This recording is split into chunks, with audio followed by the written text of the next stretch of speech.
ஒரு துன்மார்க்கண்ட 1000 பிசாசு இருக்கு, ஒரு சன்மார்க்கண்ட 100 பிசாசு இருக்கு, ஒரு விசுவாசிட்ட 7 பிசாசு இருக்கு. சில சபைக்கு வந்து போய் இப்ப பேருக்கு 10 பிசாசு இருக்கு.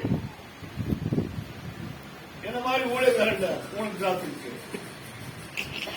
ஊழியக்காரன் நம்பிக்கிறதா அது கண்களை இச்சை, மாற்றத்தின் இச்சை, ஜீவனத்தின். ஆமா, இப்ப திடீர்னு என்ன ரோட்டை பாத்தீங்க, பார்த்து பார்த்து தெரியல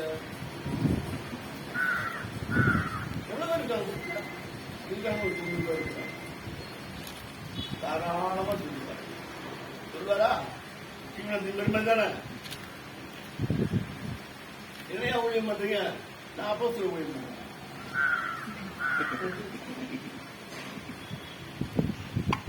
நீ ஜபம் பண்ற ஊழியம் செய், எல்லா ஊழியமும்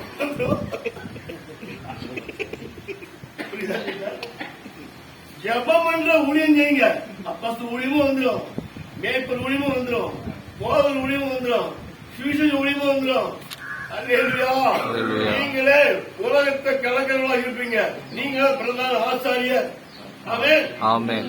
நம்ம ஆண்டவர் சர்வ வல்லமுள்ள தெய்வம். பிசாசோ வல்லமையானவன். நம்ம பலவீனமான மனுஷன்.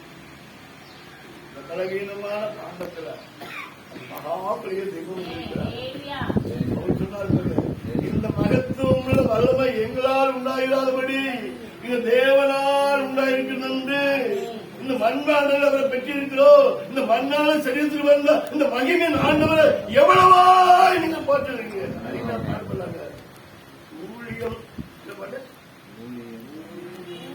ஊழிய பாதையிலே தந்தீரையா,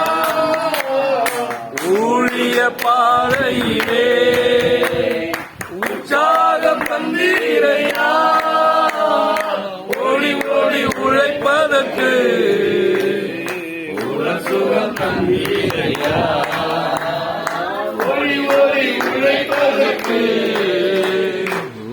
சுகம் தந்தீரையா, ஓடி நன்றிட